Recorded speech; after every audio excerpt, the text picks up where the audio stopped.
What are you looking forward to, and what do you hope might have happened by the time you're done? Sure. So I'm involved as the curator of Abantu Book Festival with Thando Mqolozana, who is our founder and director.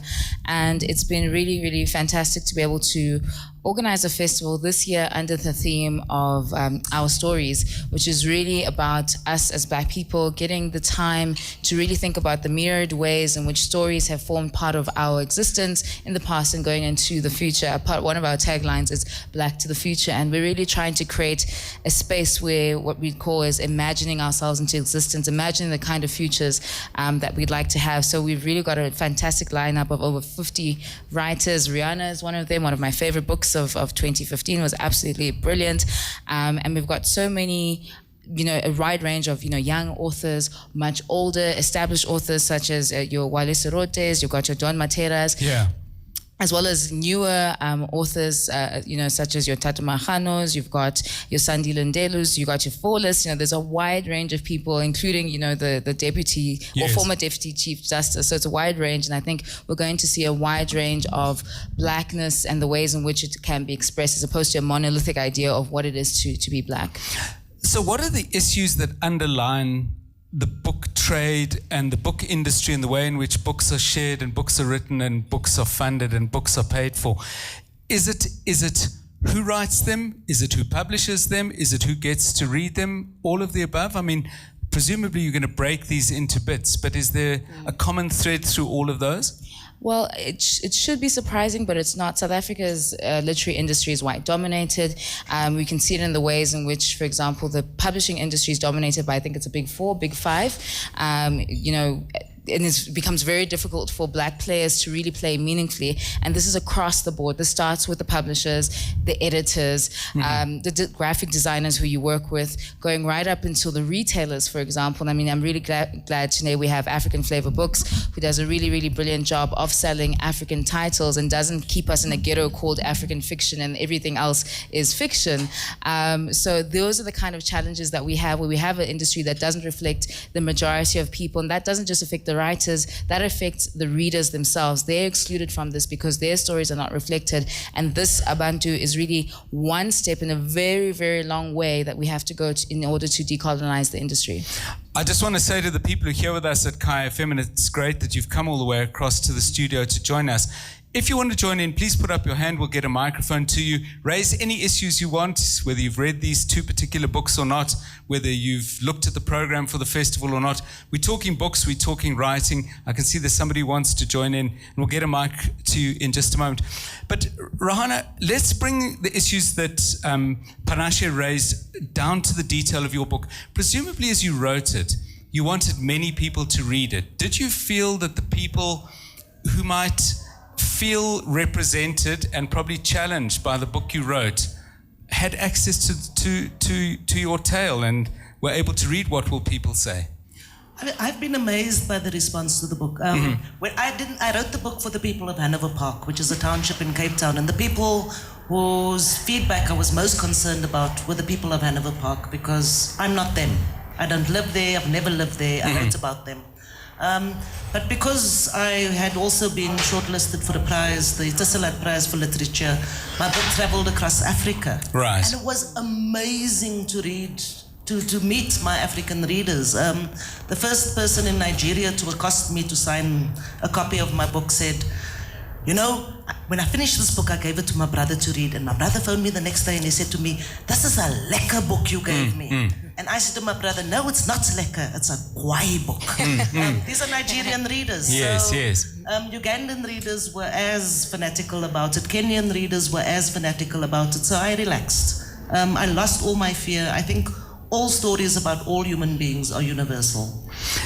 Well, let me ask you about you, because you use the word fear, and I always admire people who are producers of cultural anything, be it a movie, be it an artwork. Were you nervous about how people would receive the book? I mean, if you, for example, saw someone reading it on a plane, did you sort of look over their shoulder and say, "Good stuff, huh?" No. It was the scariest thing I've ever done. I've had a child. 31 years ago, I walked out of a hospital with a baby in my arms and showed it off to everybody, and I said, isn't this beautiful? Look what I've done. And everybody agreed it was beautiful. Yes. This was more scary than showing a child off to the world. Much, much, much more.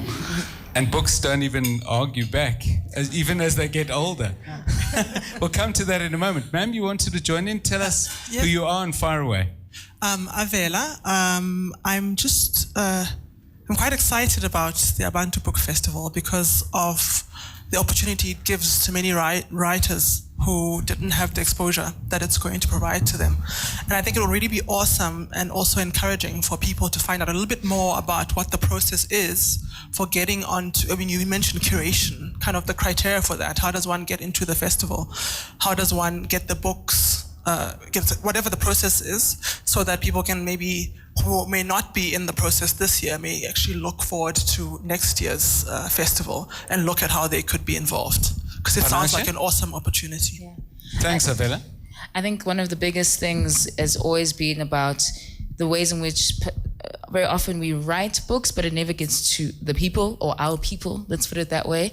And that is, you know, for example, the experience, particularly with the festivals, was the idea that you're writing books about a particular group of people who never get to read or experience or get to interact with you as an author. And that's the one thing that's been really important by choosing the location of Soweto to go where people are.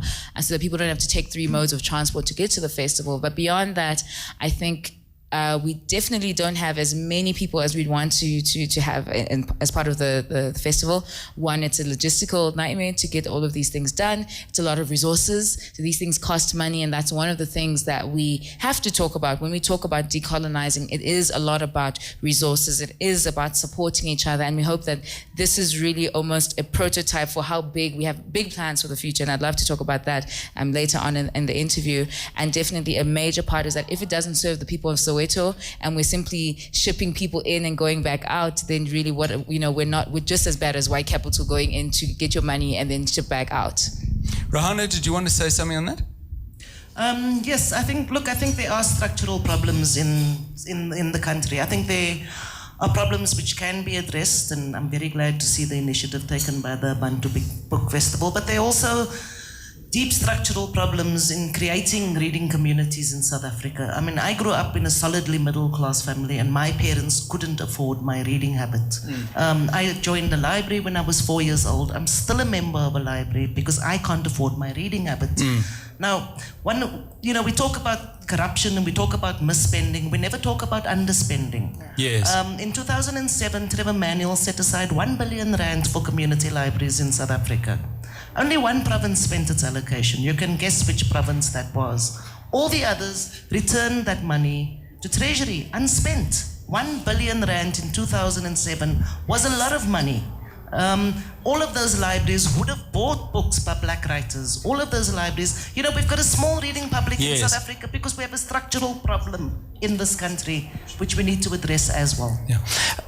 Guys, keep the hands up, and anyone who wants to join in, please do. But Panashe, I want to return to your book, and what I found fascinating about both of the books we're celebrating tonight, Sweet Medicine by Panashe Chigumadzi and What Will People Say by Rehana Rossouw.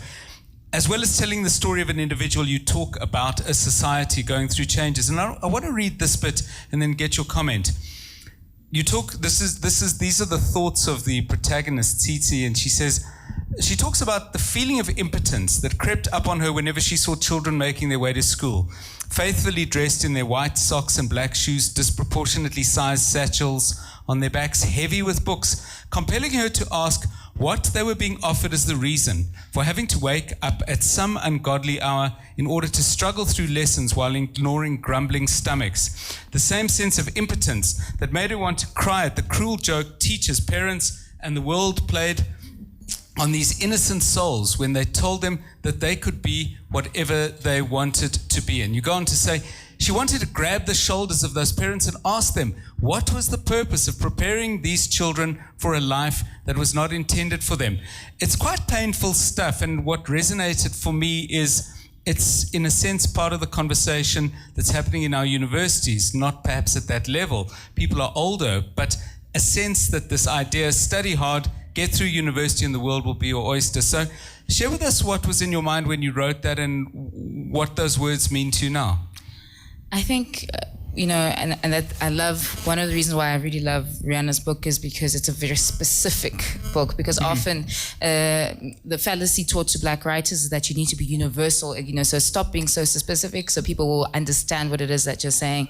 And for me, I really wanted, in this particular point, to get into what the emotional, psychological hurt, the trauma that happened in that period in Zimbabwe, and that continues to happen, because I don't think we get to talk enough about that.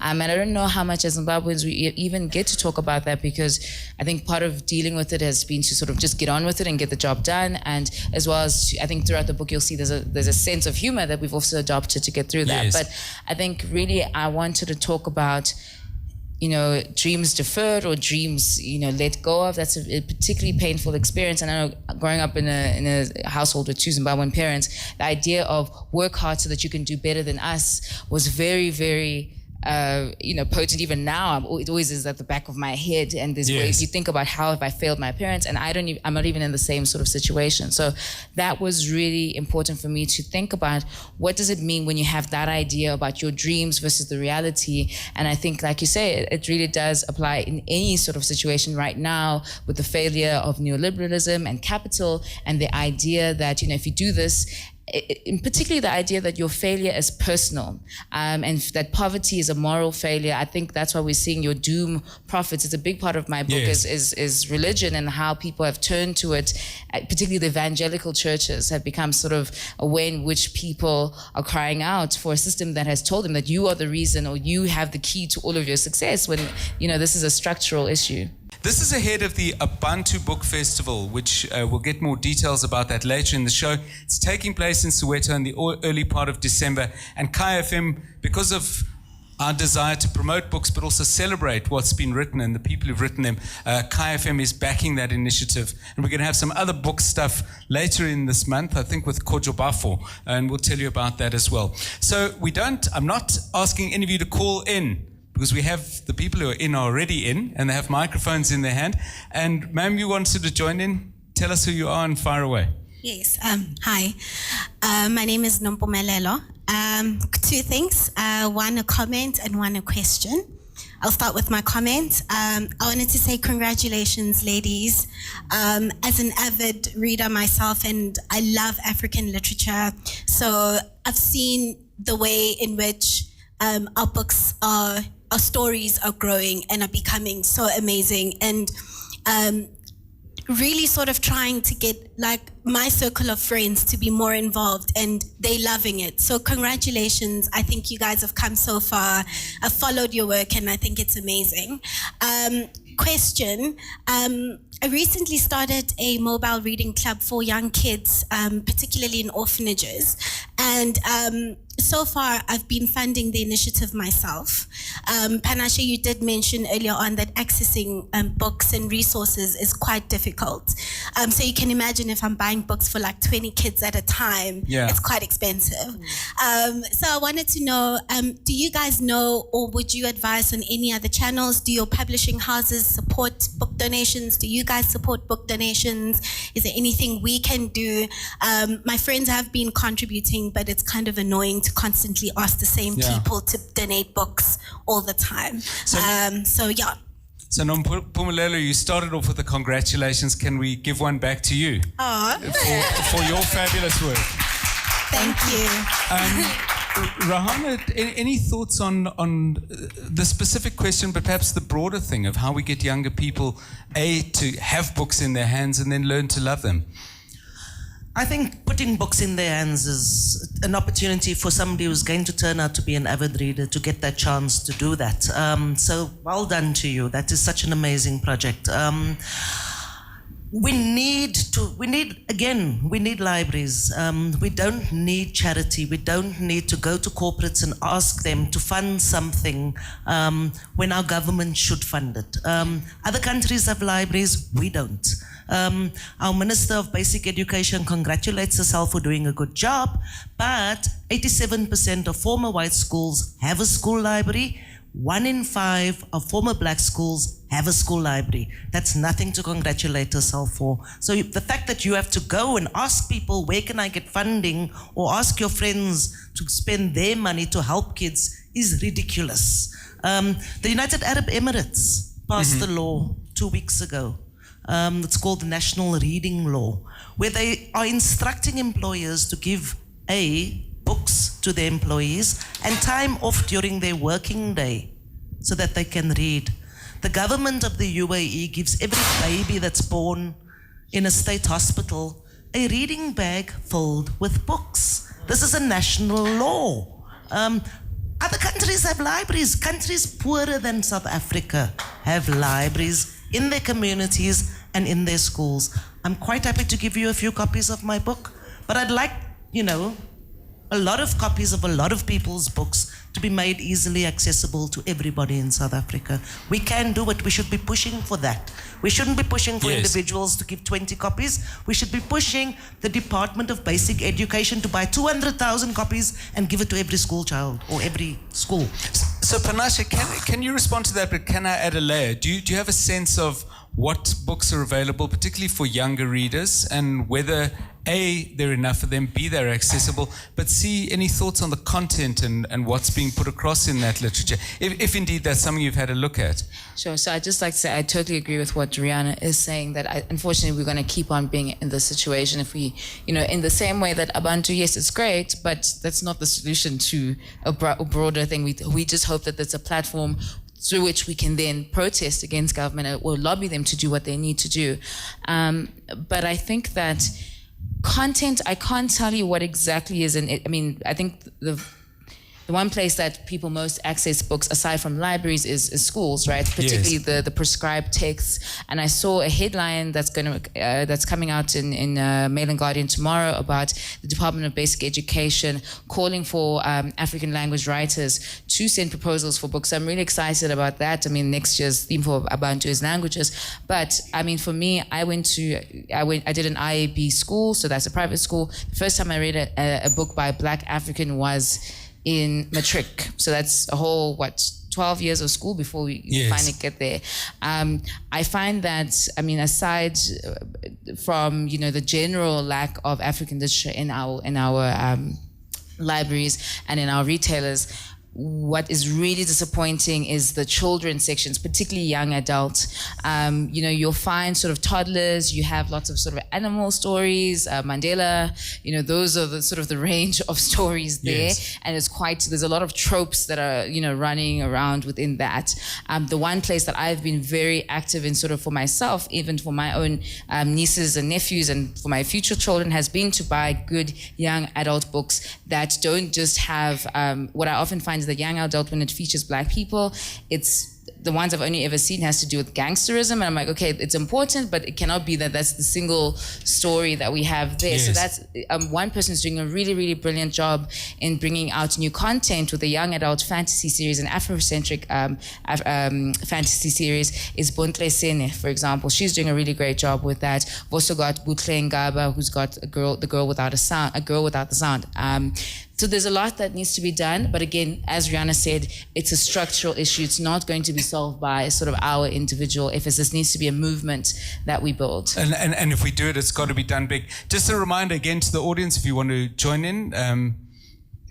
Yes, hi, go ahead. Hi, yes, Dr. John. Mine is actually really a response or a comment to the lady that was talking about the fact that she's got an NGO that she's running and she's been helping out with orphanages and books. And I was saying like a really great initiative that's been started by a company called Biblionef, which is like an NGO as well. And what they do is they donate books. So I was just wanting to say to her that she can actually try to get in touch with them, because they encourage other people to actually come and source books from them, and they donate all 11 official language books to any organization that deals with kids, schools as well. We actually worked with them last year on the breakfast show, so maybe she could get in touch with them. Fantastic. And it's absolutely free. They don't charge anything for the books. They give out the books as long as you can show that you are working with kids. So there are a lot of organizations like that will help with books. They might not give you funding, but they will definitely give you books and new books. Well, I couldn't say to the last speaker, introduce yourself, because everyone would know that, Sutu Meyer. But Sutu, thanks for sharing that. Rehana, I was just saying to you in the break that I'd love to read from your book, but we're going to have to do some beeping as I go along. But this is early in the book, and just to set the scene, she's going to beep for me. Early in What Will People Say? The scene is Neville, who's the father of this family. He's got a young son who's 12, 13. He's playing football in a park, and as he goes to look for his son, he encounters some local gangsters, thugs, and this is what is written in the book. Page 12. See, she's looking for the reference. And I don't have there my we go. glasses, I'll So here we try. go. Neville had enough of Ogat's nonsense. Ogat is an 18-year-old tough gangster. It was getting dark and he was tired. It was Friday night after a long week. Magda had worn him out earlier with her nagging about the church. Magda is Neville's wife. All he wanted was to get home and finish the paper. There was nothing Ogat could do to stop him from leaving. He turned and led his boy and his friends away. This is the bit that really interests me. Ogat had one last thing to say to Neville's back. This isn't over, Timer. Don't think I forget, you showed disrespect to me. Exalio beep vase. I will show you. I will show you who is decent around here. You beep, beep. Rehana, what really interests me about that is in a very short paragraph, and you build on it in the book, that it's easy to draw a line and say there's evil on the one side, i.e. the criminals, and there's good on the other side. And yet this young man is saying to this older man, he's not saying give me money, he's saying show me respect. And I wonder if you want to talk a little bit about in communities like that, how some of the social stuff that goes wrong is not necessarily about a desire for money or flash, but it's a desire to be someone. Perhaps I'm reading more into it than I should, but over to you. You absolutely aren't. My book went through many revisions, Yes. and in the final revision, the gangster is a role model. In a typical township, gangsters are role models. They have businesses, first and foremost. They can employ you. They might employ you to sell drugs. They might employ you to procure women, but they employ you. They make money, so they are role models for that Yes. reason also. And because they make money, they have power. There's very little opportunities for employment in your average South African township, and it would have been wrong for me to cast the gangster as merely a thug. Yes. He is an employer, and that's what I had to show. And lovely to his mother, as you show later He in the loved book. his mother. Yes, he did. Okay, so it reminded me, I don't know if anyone's seen the movie Grand Canyon. It's a fabulous movie with Danny Glover, but there's a scene in it where Danny Glover encounters some local gangsters.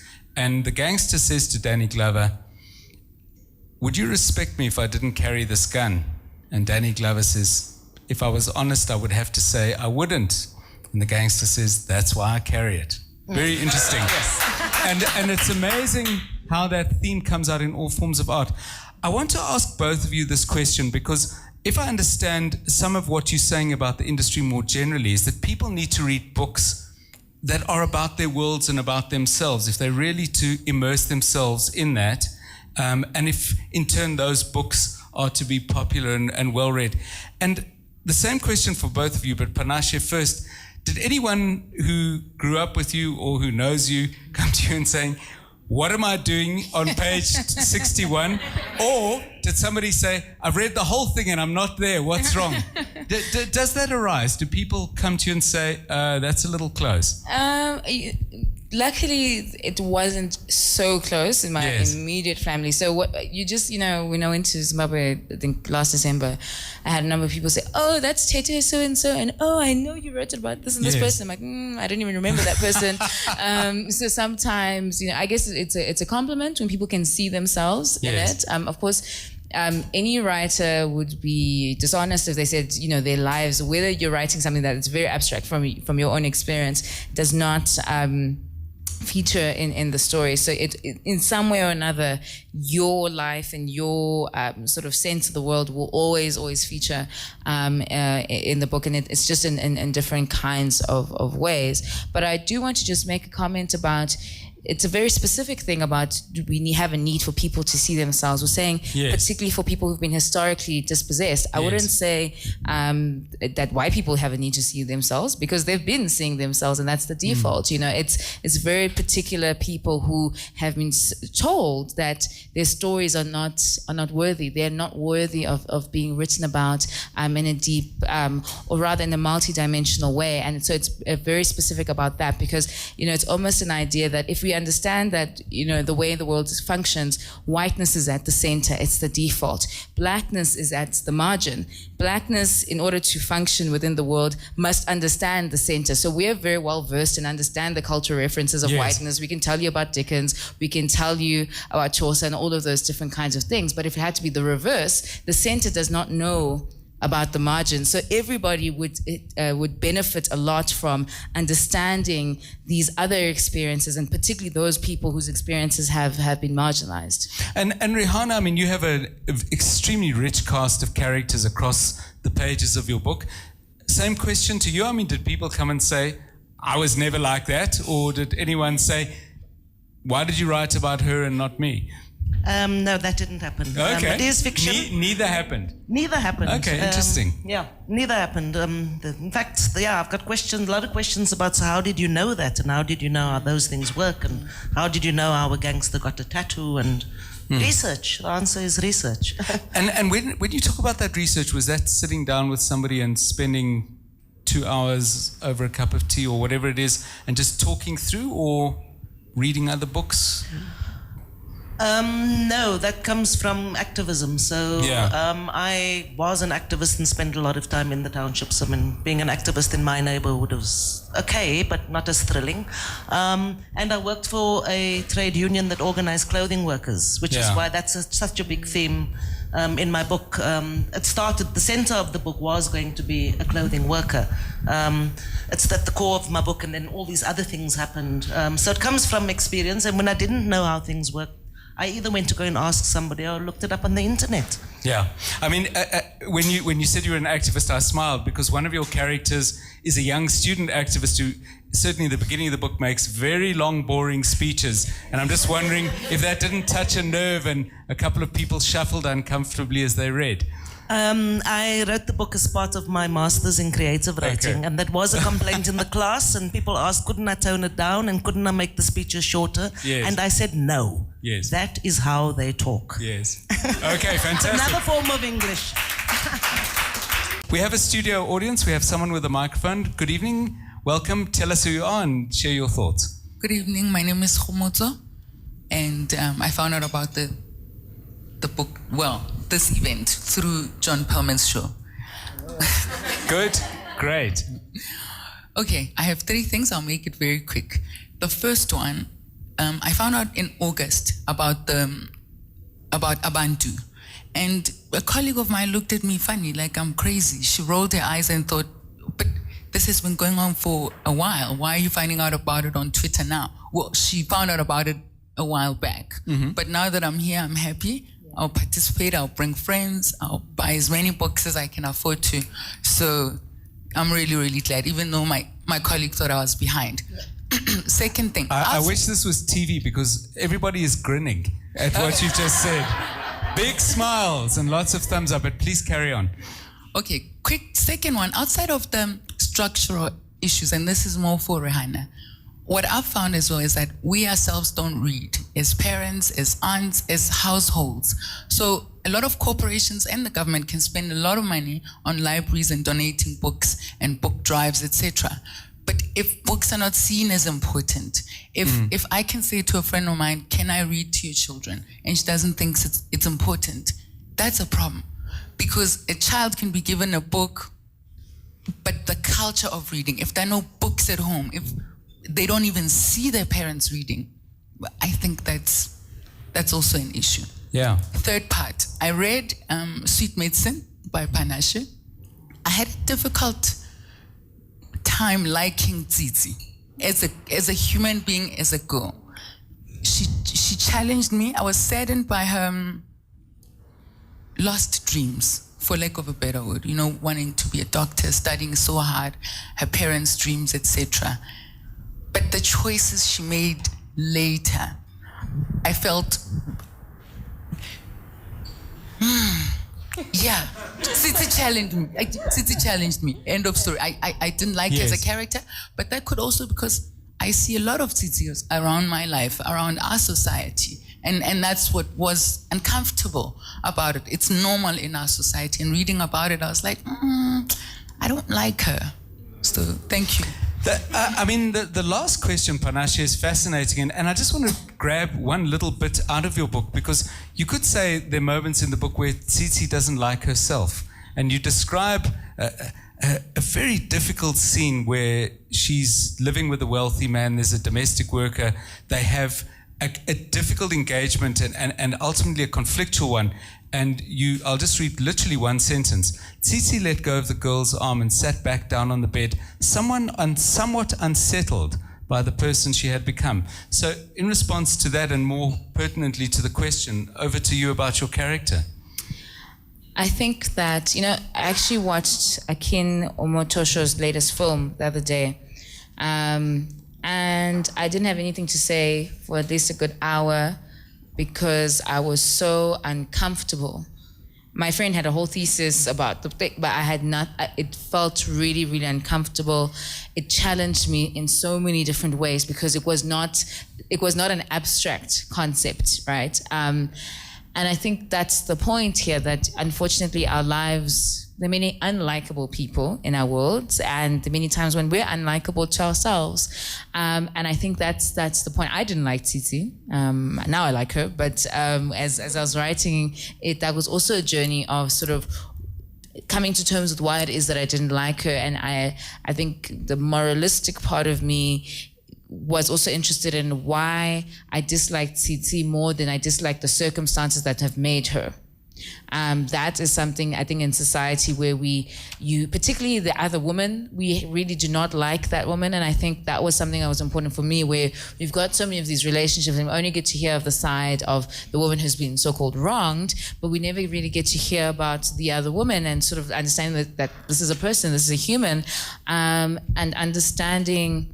I don't think that you always have to go through difficult circumstances in order to have a sugar daddy and in order to have an older man, in order to look after your family. That's also a pathology in thinking that that's the only possible reason. But in this particular instance, I was also interested, and it was a challenge for me as well, and even Jobo, for example, I didn't like him as well. So it was a challenge for me as well to write about people that I didn't necessarily like. But it was important, I think, to do that and to humanize people that otherwise I had dehumanized. Rehana, can you talk about respond to anything you want, of course, but the culture of reading thing? I mean, where do we go with that, and what is a culture of reading in your view? The legacy of this country is that we've got so many people who weren't exposed to books. The legacy of this country means that we've got so many people who can't afford books. But I'm reading agnostic. I love reading. I don't care what you're reading. Okay, Twitter, not so sure about. Yes. But comics are fine. I've read the Bible from cover to cover. It's the only thing you get when you're in jail. Parts of the Bible is beautifully written. You can develop a love for that language by reading the Bible. I don't care what people read as long as they read comics. I grew up with parents who were very careful about what we were allowed to read. We weren't allowed to read rubbish. We had to read black writers. I couldn't read Tintin, not allowed Noddy. There was long, the list of what we were not allowed seemed longer than what we were allowed. So I read African Fortunately, writers there are lots series. of books. Fortunately, there's lots of books. Yes. But be the auntie who buys a book. Be the friend who buys a book. Christmas is coming. Buy a book. Okay, now I just want to make sure, because suddenly what happens on the show is that time passes and we don't get a chance to cover everything.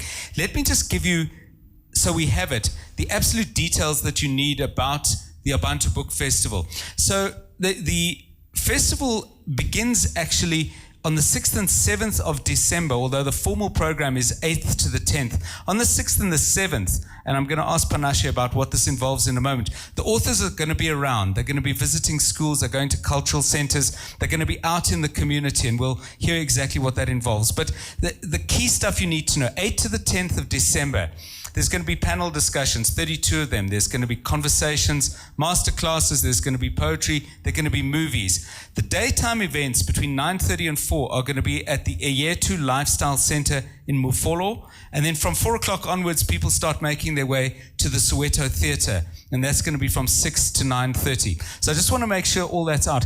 Those days 6 to 7, out in the community, what's going to happen? That's more just our authors program, because we've also got people coming in from outside the country. We've got people coming in from across the country as well. So that's really for our authors to come and settle in, to get to talk to each other, so that then they also have the energy to talk and interact with the audience. Also, some of our authors haven't been, for example, to a lot of the sites around Soweto. So that's really for them, and also to interact with the media and selective book clubs that we're going to be working with. But the public program really begins on the 8th right into the 10th. Okay, so now you know. Go ahead, you've got a microphone. Welcome. Thank you. Hi, everyone. My name is Sanele. I've got a question for you, both of you guys, as writers. I'm an aspiring writer. That's why I'm here. And I would like to know, are we, as Africa, are we at a place where you can sustain yourselves as writers, or you still have to find side jobs? Okay. Can I give you a quick answer? This year is my motto, because I don't have a full-time job. My motto was, if you pay me first. And it sounds like I'm being off, but the reason why is that people don't value very often the creative work of Black people or artists in general. So you have to be very deliberate. You always hear about people dying as paupers and whatnot. It's up to you to make sure you're not attending and doing things for free. You have to probably do a side job. So it is something that you have to be very, very deliberate about. Don't think you're going to write a book and then the royalties are just going to be rolling in. We have very few full-time writers in this country. Yes. We don't sustain our writers. We've got very little support for our writers. We don't have big prizes. Countries poorer than South Africa pay bigger prizes to their writers. We don't have writing programs where writers are given time to sit. I mean, if I won the lottery tomorrow, I'm building a lovely stone cottage and it's going to be a writer's retreat, and somebody will come there for a year, and if you've got a small baby, bring your baby, and you'll sit there and you'll write and I'll give you money. That's the first thing I do if I won the lottery. There's very little financial support for full-time writing. Do we have time for one more question? Does someone have a microphone? Yeah, go ahead. Hi, congratulations to both of you ladies as writers. The first time I fell in love with Shakespeare, it was because my grandmother was telling me a story. I never read Shakespeare when I met him. I first heard a story in isiXhosa. My grandmother telling me a story about the Merchant of Venice, such that when I first started reading, I thought somebody had plagiarized my grandmother. Yes. And the point I'm getting to is this. I think what's really enchanting and addictive about books is actually the stories, right? The covers and everything, that doesn't matter, although you must have a beautiful cover. And the thing to me is, shouldn't we be getting back to teaching young kids the love for stories, not letting them wander off with iPads? Tell them some of the stories that we pick up, but more importantly, you spoke about the center and you spoke about the margin. More importantly, in their languages, because it's one thing to have access to books, but books are actually seen as elitist. But if you fall in love with stories and also getting your books translated into those various languages, I think has a place. On a great note on which to end. So storytelling and as a pathway into books. Rehana, you're nodding, so you get to go first. Oh, this country is so full of stories. We've got all kinds of stories. And we've got good stories and happy stories as much as we've got tragedies. This country is filled with stories. Go and find them and write them. So I think, our theme this year is our stories. Our keynote speaker is Mam Klope, for example. So that clearly is about the story more than, debunking the hierarchy. Next year, of course, the elephant in the room, if we're talking about decolonizing literature, it's about languages, our local languages, but as well as the Lusophone African writers, also about the Francophone African writers, but a whole range of things. So I think that's definitely this headspace that we're in, and hopefully we get to explore a lot more of that.